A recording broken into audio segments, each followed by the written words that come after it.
Bonjour et bienvenue. Aujourd'hui, on se penche sur Ethereum.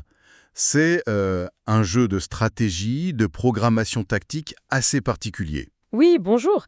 Un jeu où en gros des peuples s'affrontent pour une ressource, l'Ether, sur des plateformes qui flottent. Exactement. Et on s'appuie pas mal sur notre article récent pour en discuter, pour décortiquer un peu ce titre de François Berdo avec les illustrations de Christophe Tritz. C'est ça. L'idée, c'est vraiment de voir ensemble ce qui ressort de notre analyse pour aider à savoir si ce jeu, il vaut le coup ou pas. Il y a des choses à dire, c'est sûr. Ah oui, Bon, commençons par ce qui frappe d'abord, je trouve, ce plateau en 3D. Il est fait de boîtes empilées les unes sur les autres. oui, c'est original comme approche. Assez malin pour gérer la gravité, le relief. Enfin, l'idée est là, en allant voir sur le site de l'éditeur Le Crapaud Céleste. Heureusement.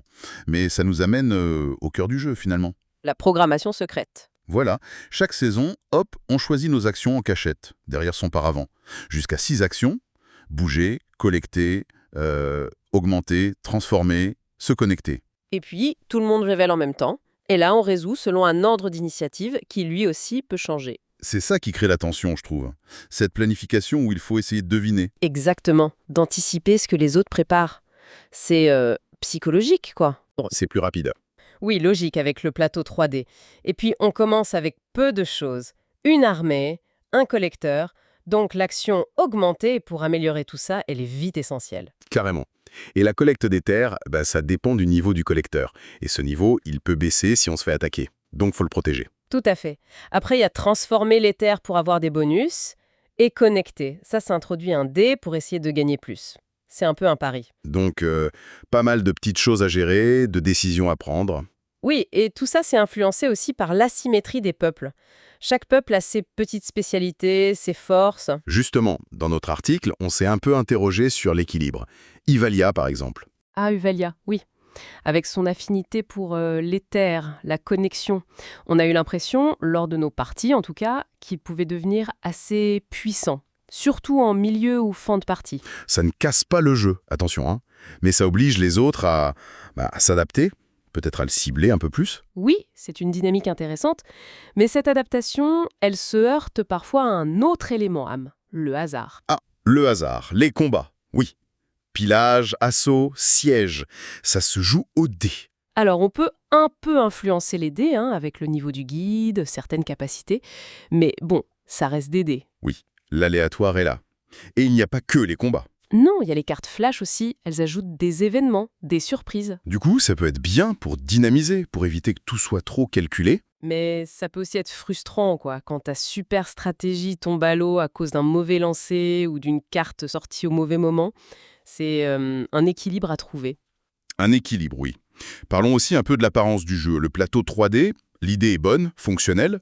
Mais visuellement, c'est, comment dire, très sobre. Oui, sobre, voire un peu rudimentaire sur les boîtes elles-mêmes. Les motifs sont simples. C'est vrai que quand on voit la boîte, le travail de Christophe Tritz, on s'attend peut-être à quelque chose de plus flamboyant sur le plateau.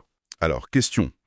Est-ce que cette sobriété, c'est voulu pour la lisibilité ou est-ce que ça nuit un peu à l'immersion? Difficile à dire. Nous, dans notre analyse, on a trouvé que ça donnait un côté un peu artisanal, ce qui n'est pas forcément un défaut, ça fait partie de son identité. Oui, c'est une identité particulière. Alors, si on résume un peu, les points forts.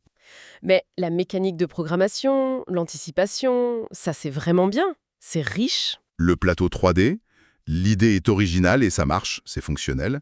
La symétrie des peuples, ça apporte de la rejouabilité, des stratégies différentes. L'univers est cohérent, il y a une vraie tension autour de l'initiative, plusieurs façons de gagner, Oui.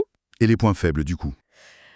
Ce design minimaliste qui peut plaire ou pas, Le potentiel déséquilibre d'Ivalia dont on parlait, faut le savoir et jouer avec. la petite erreur de règle au début, même si c'est corrigé. Et puis cette part de hasard, que ce soit dans les combats ou via les cartes flash, faut aimer quoi. Donc au final, notre avis, qui rejoint ce qu'on a écrit dans l'article, c'est qu'Ethereum est un jeu ambitieux, surtout pour un petit éditeur. Oui, il a de très bonnes idées de mécanique.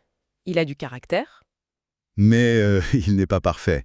Il a quelques défauts de finition, peut-être d'équilibrage, mais son originalité le rend vraiment intrigant. C'est ça. Il plaira sans doute à celles et ceux qui aiment se creuser la tête sur la planification, l'anticipation, et qui acceptent un peu d'aléatoire et une esthétique qui va à l'essentiel. Moins pour les puristes du zéro défaut ou de l'équilibre parfait, ou ceux qui cherchent un jeu visuellement époustouflant. C'est une proposition assez unique en fait. Tout à fait. Et pour finir, peut-être une petite réflexion. Ethereum, ça fait un peu penser à ces projets indépendants, tu sais, faits avec passion. L'idée de base est géniale, on sent l'envie de bien faire, mais on sent aussi parfois que l'ambition était peut-être un peu plus grande que les moyens disponibles.